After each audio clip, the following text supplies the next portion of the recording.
পশ্চিমবঙ্গের মুখ্যমন্ত্রী গঙ্গাসাগরে গেছেন মেলা ঠিকঠাক চলছে কিনা দেখার জন্য। যেতেই পারেন।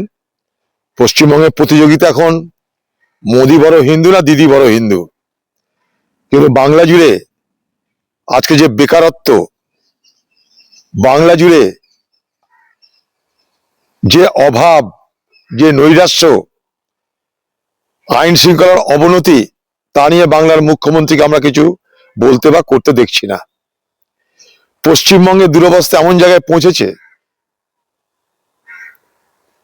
বেকারত্ব এমন জায়গায় পৌঁছেছে, অভাব এমন জায়গায় পৌঁছেছে যে পশ্চিমবঙ্গ থেকে লক্ষ লক্ষ পরিযায়ী শ্রমিক হয়ে বেকার যুবকরা বাইরের রাজ্যে পাড়ি দিচ্ছে, বাইরের দেশে পাড়ি দিচ্ছে।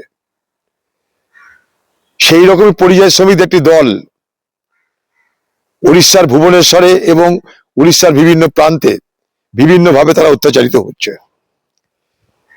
সম্বলপুরে এইরকমই একটা মুর্শিদাবাদের ছেলেকে, জুয়েল রানাকে পিটিয়ে মেরে দেওয়া হয়েছে। কেওনঝাড় থেকে শ্রমিকরা পালাচ্ছে, তাদেরকে আমি 3 দিন আগে ট্রেনের ব্যবস্থা করে দিয়েছিলাম। ভদ্রকে এরকম ঘটনা ঘটেছে। শেষে আমার মনে হয়েছে আমি একবার যাই।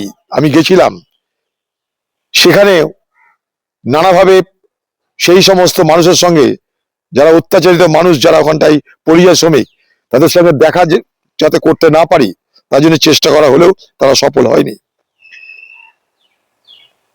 পশ্চিমবঙ্গের মুর্শিদাবাদের জুয়েল রানা যে ছেলেটিকে হত্যা করা হলো, প্রশাসনের বক্তব্য, সে অপরাধীদের আমরা গ্রেপ্তার করেছি।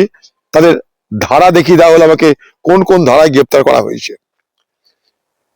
কিন্তু লক্ষণীয় এটা যে পুলিশ প্রশাসন তাদের নাম কিন্তু বলতে চাইছে না। সংবাদ মাধ্যমকে তারা নাম বলতে চাইছে না, যে যাদেরকে ধরা হয়েছে তারা কারা। নাম বলতে চাইছে না মানেই হলো যে যাদেরকে ধরা হয়েছে তারা সরকারি দলের লোক। সরকারি দলের লোক বলে তাদেরকে নাম বলা হচ্ছে না। এই প্রশ্ন আমি করেছি। তারা নানা রকমের ভনিতা করছে, নানা রকমের অজুহাত দিচ্ছে। আমি এটাও দাবি করেছি যে অপরাধী যারা, তাদের যেন দৃষ্টান্তমূলক সাজা হয়।